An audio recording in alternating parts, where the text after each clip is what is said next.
Hello प्यारे बच्चों, नमस्कार। तो स्वागत है आपका अपना परिवार अपना ऑनलाइन क्लास पर। मेरे भाई, मैं आज बताने वाला हूं आप लोगों को कक्षा 12th का हिंदी का जो त्रैमासिक एग्जाम का पेपर होने वाला है उसका प्रश्न पत्र जो है वो आउट हो गया है।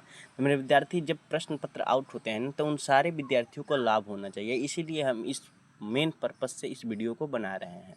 चलिए मेरे भाई, बिन देरी करते हुए इस वीडियो को स्टार्ट करते हैं और बताते हैं आपकी कक्षा 12th के त्रैमासिक एग्जाम में कौन कौन से प्रश्न पूछे गए हैं, वो भी हिंदी से। मेरे भाई, मैं आपको बता दूं कि आपका जो त्रैमासिक एग्जाम होने वाला है ना, उसका विषय कोड जो होने वाला है ना, वो 106, 125, 206, 224, 306, 331 होने वाला है। ये जो होने वाला है वो कक्षा 12th का क्वार्टरली एग्जामिनेशन जून 2025 के लिए हो रहा है। और कक्षा 12th का जो त्रैमासिक परीक्षा जून 2025 के हिंदी का कंपलसरी एग्जाम होने वाला है, जो आपके अनिवार्य है। ये साइंस से लेके आर्ट्स कॉमर्स सारे विद्यार्थियों के लिए है। इसमें कुल प्रश्न पत्र आपके 70 + 6 रहेंगे। ठीक है मेरे भाई, इसमें आपके कुल मुद्रित जो पृष्ठ होंगे ना, वो 20 होंगे, अर्थात 20 पेज का आपका एक प्रश्न पत्र होगा, जिसके लिए 80 पूर्णांक मार्क निर्दिष्ट किए गए हैं। इसमें आपको टोटल 3 घंटा का समय दिया जाएगा और उसी का आज हम आप लोगों का एकदम वही प्रश्न बताएंगे जो हूबहू आपके एग्जाम में पूछा गया है। मेरे भाई, मैं आपको बता दूं कि हिंदी कक्षा 12th का क्वार्टरली एग्जाम 25 जून को जो होने वाला है उसका प्रश्न पत्र आउट हो गया है और वही हम प्रश्न पत्र आपको बताने वाले हैं सेम आंसर के साथ। मेरे भाई, यदि आप मेरे इस चैनल पर पहली बार विजिट किए तो प्लीज़ मेरे इस चैनल को सब्सक्राइब कर दे और बेल आइकन प्रेस कर दे, ताकि हर पल का नोटिफिकेशन आपको आसानी से मिलता रहे। चलिए बिन देरी करते हुए हम अपने प्रश्न की ओर बढ़ते हैं और देखते हैं वो कौन कौन से ऐसे प्रश्न हैं जो आपसे पूछे गए हैं इस बार त्रैमासिक एग्जाम में क्लास 12th के बच्चों से। मेरे भाई, मैं आपसे बता दूं कि आपका जो फर्स्ट प्रश्न है ना, और पूछा गया कि निम्नलिखित में से किसी एक विषय पर निबंध लिखना है। मेरे भाई, निबंध लिखने के लिए सबसे पहले आपको उसका मेन हेडिंग लिखना होता है। उसके बाद से आपको जितने सारे बातें उससे पता होता है ना, वही लिख देना होता है। जैसे खेल के महत्व पे लिखना है तो सबसे पहले हमें अब फर्स्ट को आपको लिखे हैं जो पढ़ के सुना रहे हैं, और आप ध्यानपूर्वक सुनिएगा। मनुष्य के सर्वांगीण विकास के लिए खेल अत्यंत आवश्यक है। खेल शरीर के स्वस्थ, फुर्तीला और सक्रिय बनाए रखते हैं। शारीरिक व्यायाम का सबसे सरल और रोचक तरीका खेल है। खेलों से अनुशासन, समय पालन, सहयोग और प्रतिस्पर्धा का भावना का विकास होता है।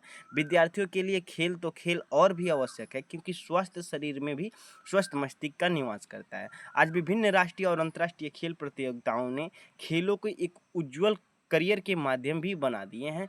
Cricket, badminton, hockey, football, kabaddi आदि खेलों में भारत ने विश्व स्तर पर नाम कमाया है। हमें जीवन में खेल भावनाओं को अपनाना चाहिए और खेल के मनोरंजन और स्वास्थ्यवर्धन का माध्यम बनना चाहिए। मेरे भाई, अगला आपको लिखना होगा निबंध, वो होगा कि विद्यार्थी और अनुशासन पे। मेरे भाई, विद्यार्थी और अनुशासन पे आपको अगला लिखना है। अनुशासन जीवन की रीढ़ है। विशेष रूप से विद्यार्थी जीवन में इसका विशेष महत्व है। विद्यार्थी काल सीखने, समझने और जीवन के आधार निर्माण का समय होता है। इस समय यदि विद्यार्थी अनुशासन का पालन नहीं करेगा तो उसका जीवन दशाहीन हो जाएगा। मेरे भाई, इस समय यदि विद्यार्थी इस सारे नियमों का पालन नहीं करेगा ना, तो उसका जो दशा होगा ना, वो दिशाहीन हो जाएगा। मेरे भाई, सीधा सा कहने का मतलब है कि यदि आप इन सारे बातों और इन सारे नियमों का पालन नहीं करते हैं तो आप दूसरे मार्ग पे विचलित हो जाएंगे। अनुशासन से ही व्यक्ति में समय पालन, जिम्मेदारी और आत्म नियंत्रण की भावना आती है। विद्यालय में समय पर पहुंचना, शिक्षकों का सम्मान करना, नियमों का पालन करना, ये सब अनुशासन के अंग हैं। जो विद्यार्थी अनुशासित होते हैं ना, वह जीवन में सफलता प्राप्त करते हैं। इसलिए हर विद्यार्थियों को अनुशासन को अपने जीवन का हिस्सा बनाना चाहिए। मेरे भाई, अगला आपका होने वाला है ना निबंध, वो होने वाला है दहेज प्रथा पे। इसको आपको लिखना है। दहेज प्रथा भारतीय समाज की एक गंभीर सामाजिक बुराई है। यह प्रथा विवाह के समय वधु पक्ष से वर पक्ष को धन, वस्त्र, गहने, वाहन आदि देने की प्रथा है। पहले यह स्वेच्छा से होता था, अब यह एक मजबूरी और बोझ बन गई है। दहेज के कारण गरीबी माता पिता अपनी बेटियों की शादी नहीं कर पाते हैं। कभी कभी इन्हें आत्महत्या तक करनी पड़ती है। कई बार दहेज न मिलने पर बहुओं को तंग किया जाता है तथा उनकी हत्या कर दी जाती है। सरकार ने दहेज प्रथा को रोकने के लिए कूड़े कानून बनाए हैं, परंतु जब तक समाज में जागरूकता नहीं आएगी ना, तब तक इस कुप्रथा का अंत नहीं होगा। हमें मिलकर इस बुराई को जड़ से समाप्त करना होगा। मेरे भाई आपका अगला जो निबंध होने वाला है ना वो स्वतंत्रता दिवस पे। 15 अगस्त 1947 को भारत अंग्रेजों के गुलाम से आज़ाद हुआ। इस दिन हमारे देश के लिए गौरव और सम्मान का प्रतीक है। स्वतंत्रता दिवस हर वर्ष पूरे देश में बड़े उत्साह और श्रद्धा के साथ मनाया जाता है। इस दिन सभी सरकारी कार्यालय, विद्यालयों और संस्थाओं में तिरंगा फहराया जाता है मेरे भाई, और देशभक्ति गीत गाए जाते हैं। स्वतंत्रता सेनानियों को याद कर उनके बलिदान और श्रद्धांजलि दी जाती है। लाल किले से प्रधानमंत्री को भाषण पूरे देश के एक सूत्र में बांधता है। यह दिन हमारे कर्तव्यों की याद दिलाता है और देश के लिए कुछ करने की प्रेरणा देता है। हमारे अपने देश की आज़ादी की रक्षा करनी चाहिए और हमें और महान बनना चाहिए और संकल्प लेना चाहिए। मेरे भाई जो आपके दूसरा प्रश्न है ना वो आपसे पूछा गया कि निम्नलिखित में से किसी एक अवतरण का सप्रसंग व्याख्या करना है। सच है, जब तक मनुष्य बोलता नहीं तब तक उसका गुण और दोष प्रकट नहीं होता। प्रस्तुत पंक्ति बालकृष्ण भट्ट रचित शीर्षक पाठ से लिया गया है, जिसमें लेखक ने बातचीत के महत्व को स्पष्ट करने का प्रयास किया है। भाषा और अभिव्यक्ति के आधार पर ही व्यक्ति की व्यक्तित्व का या गुण दोष की पहचान होती है। बोलने पर ही व्यक्ति की अच्छाई और बुराई का पता चलता है। इस प्रकार हम कह सकते हैं कि सच है, जब तक मनुष्य बोलता नहीं तब तक उसका गुण और दोष प्रकट नहीं होता। मेरे भाई मैं आपको बताऊं कि आपका जो अगला प्रश्न होने वाला है ना वो होने वाला है कि जाडा क्या है? मौत और निमोनिया से मरने वाले को मुरब्बे नहीं मिलती।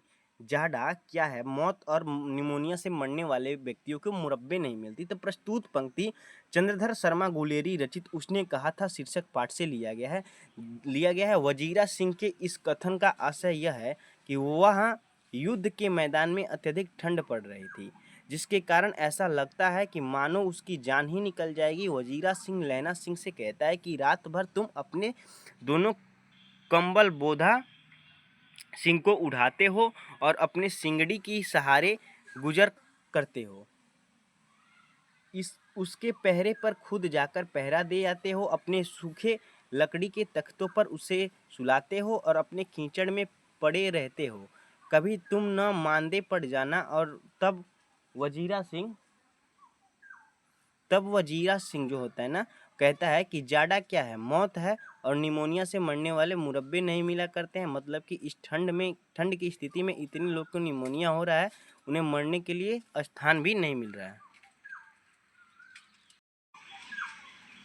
मेरे भाई जो अगला आपका प्रश्न पूछा गया ना वो पूछा गया कि जो रस नंद जसोदा बिल सतसो नहीं तिहु भौनिया भोजन करी नंद अचमन लिन्नो मांगत सूर्य जुठनिया। प्रस्तुत पंक्ति हमारे पाठ्य पुस्तक द्विगंत भाग 2 के सूरदास के पद कविता से लिया गया है। यह कविता सुरसांग से संकलित है, जिसमें सूरदास जी मातृ पितृ स्नेह का भाव प्रदर्शित कर रहे हैं। श्री कृष्ण नंद की गोद में बैठकर भोजन कर रहे हैं। इस दिव्य क्षण को जो आनंद नंद और यशोदा को मिल रहा है, यह तीनों लोकों में किसी को प्राप्त नहीं हो सकता है। भोजन करने के बाद नंद और श्री कृष्ण कुल्ला करते हैं और सूरदास उनका जूठन मांग रहे होते हैं। यही उसका मूल अर्थ हुआ। मेरे भाई अगला आपसे पूछा गया है कि कबहुक अम्ब अवसर पाई मोर यशुधि दुबई कछु करैन कथा चलाई। इसका भी अर्थ यहाँ पे सामने आपको स्क्रीन पे दिख रहा है। मेरे भाई अगला प्रश्न आपसे पूछा गया कि विद्यालय में प्रथम स्थान से उत्तीर्ण होने पर अपने छोटे भाई को एक बधाई पत्र लिखे। आपको लिखना है कि प्रिय छोटे भाई रवि, स्नेहपूर्वक नमस्कार। बगल में आपको लिख देना है कि आप कहाँ से लिख रहे हैं और आज दिनांक क्या है। उसके बाद से आपको लिखना है कि आज ही तुम्हारे विद्यालय में समाचार मिला है कि तुमने अपनी 12वीं कक्षा में पूरे विद्यालय में पूरे बिहार में प्रथम स्थान प्राप्त किया है। यह जानकर मुझे अत्यंत प्रसन्नता हुई और हृदय गर्व से भरा उठा। मेरी तरफ से तुम्हें यह शानदार उपलब्धि के लिए ढेर सारी बधाइयाँ। तुम्हारी मेहनत, लगन और नियमित पढ़ाई का यह फल तुम्हें मिला है। स्कूल के साथ साथ तुम बिहार के नंबर 1 संस्थान एजुकेशन बाबा से तुम्हारी तैयारी का ये सब परिणाम है। तुमने न सिर्फ अपने माता पिता और गुरुजनों का नाम रोशन किया, बल्कि अपने बड़े भाई का सिर ऊपर गर्व से ऊंचा कर दिया। मुझे पूरा विश्वास है कि तुम आगे भी इसी तरह परिश्रम करते रहोगे और जीवन में हर वो ऊंचाइयों को प्राप्त करोगे। पढ़ाई के साथ साथ खेलकूद और अच्छे आचरण पर भी ध्यान देते रहना। फिर मिलेंगे तब तुम्हें एक अच्छा सा उपहार दूंगा। उसके बाद से पुनः बहुत बहुत बधाई और ढेर सारे प्यार, और तुम्हारा बड़ा भाई और लिख देना है नाम, ठीक है। उसके बाद से आपसे कुछ प्रश्न पूछेंगे कि निम्नलिखित प्रश्नों के किन्हीं 5 प्रश्नों का उत्तर देना है। कविता में तुक का क्या महत्व है? इसमें लिखा है कविता में तुक का क्या महत्व है। भक्ति तुलसीदास की को किस वस्तु की भूख है। सूरदास रचित पद में गायें किस ओर दौड़ पड़ी। मोहम्मद यह कवि जेरी सुनावा, यह कवि जायसी ने जोरी शब्द का प्रयोग किस अर्थ में किया है। नाभादास के अनुसार कबीर ने भक्ति का कितना महत्व दिया है। उसके बाद से आपके है आर्ट ऑफ कन्वर्सेशन क्या है। उसने कहा था शीर्षक कहानी के पात्रों की एक सूची तैयार करें। राष्ट्रीय कवि रामधारी सिंह दिनकर का जन्म कब और कहाँ हुआ था। जयप्रकाश नारायण कम्युनिस्ट पार्टी में क्यों नहीं शामिल हुए। उसके बाद से दोहा छंद से आप क्या समझते हैं। अगला है कि 5 नंबर निम्नलिखित प्रश्नों में से किन्हीं 2 प्रश्नों का उत्तर दे। सूर्य के काव्य की किन विशेषताओं का उल्लेख कवि नाभादास ने किया है। तो ये आपके जो सामने लौक रहा है स्क्रीन पे, यही उसका आंसर है मेरे भाई। दूसरा इसी में आपसे पूछा गया है कि राम स्वभाव से कैसे हैं, पठित पदों के आधार पर बताइए। उसके बाद से है प्रवृत्ति मार्ग और निवृत्ति मार्ग क्या है। लहना सिंह का दायित्व बोध और उसकी बुद्धि दोनों ही सप्रियहीन है, यह कथन की पुष्टि करे। संघर्ष समितियों को जयप्रकाश नारायण की क्या अपेक्षाएं हैं। निम्नलिखित अवतरणों को संक्षेप में विवरण देना है। यही आपके प्रश्न हैं जो आपके एग्जाम में पूछे गए हैं मेरे भाई। यदि आपको ये वीडियो अच्छी लगे हो तो प्लीज़ मेरे इस चैनल को सब्सक्राइब कर दे, बेल आइकन प्रेस कर दे ताकि हर पल का नोटिफिकेशन आपको आसानी से मिलता रहे। चलिए धन्यवाद, थैंक यू।